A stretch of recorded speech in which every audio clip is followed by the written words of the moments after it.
Fable III, I play Sabine. I am Sabine, elder of the Dweller tribe. This is my first experience voicing a video game. So what drew me to it was the team, how committed they are, how well organized everything is, and how beautiful the game is. There is, I think, some loose connection between a character I played in a film called The Last Legion and Sabine. They're both in the same part of the UK. They're both from Wales. All right, I'll shout Sabine's History of the Dweller Tribe. And I apologise to any Welsh players of the game for my Welsh accent, but I did have a go. So royalty walks into our home. A princess, no less. You're a long mile from the castle, princess. What do you think of our home, then? Do you like what your brother has done to us? In Fable III, I played Teresa, who is a seer who was blinded in her youth. I think you see that in Fable I. She is born to see into the future. Sabine is a good man, and his people are strong. I play a character called Reaver.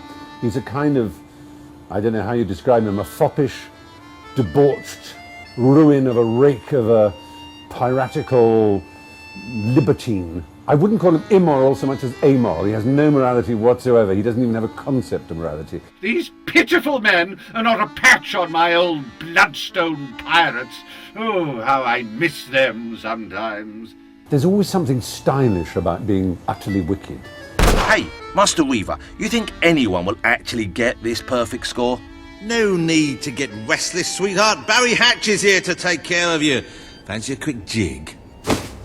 Reaver will prove your most valuable asset. The character I play in Fable III is Logan, who is the King of Albion. This is my Albion. Its people will do as I say, or they will die. Its future will be as I decree, or it will end. It's my first time playing a video game character, and it's really interesting because it's another sort of form of storytelling. What are you doing here? The war room is no place for a child. What was really helpful was when I got sort of, sketches and images of the character, and through that I could sort of gather a lot of information, really, sort of an air of sort of pomposity and arrogance and paranoia. Take my sister and her friend to the throne room. We shall settle this matter officially. When Logan started to behave so appallingly, I told myself he wanted to prove his strength by seeing off a few agitators. In Fable III, I play a character called Elliot, who's the female hero's kind of love interest, potentially. To force an entire kingdom to live in fear. That's true tyranny. He's a very genuine, kind man who is kind of the moral barometer for the female hero. Not a great fighter, pretty useless, and gets in a lot of trouble. All hail the Queen of Albion! I play a character called Sir Beck, who's the kind of typical right-hand man of the monarch. Oh, balls to you all. He's loyal, he's honest, he's a hard fighter. Ha-ha! You only went and broke it. Look at that.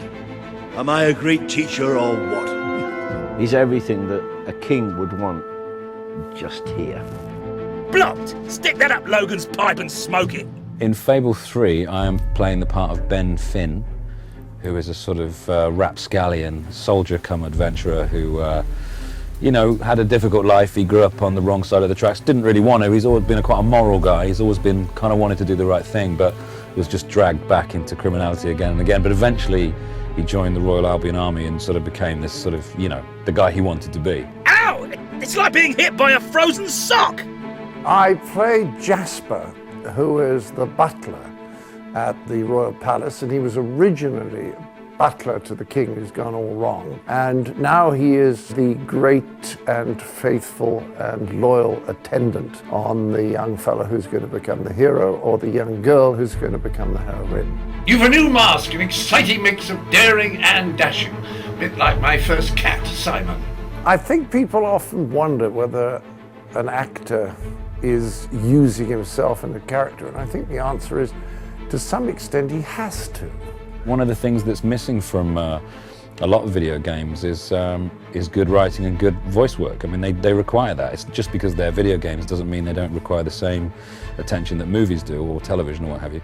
And I think this one has a wonderful mythology, and it's witty, and it's engrossing, and it demands to have people that, you know, can step up to the plate. This is revolutionary for me. It has to become part of the actor's vocabulary. We have to join in or perish. Okay, you're ready? The video's ready? Are you ready? A wolf has been hit! Oh, no, actually, could I do that again? It sounded a little bit grand. Could very well destroy the Kingdom of Albion. Just like that poster. And is my cappuccino here yet? The shambles!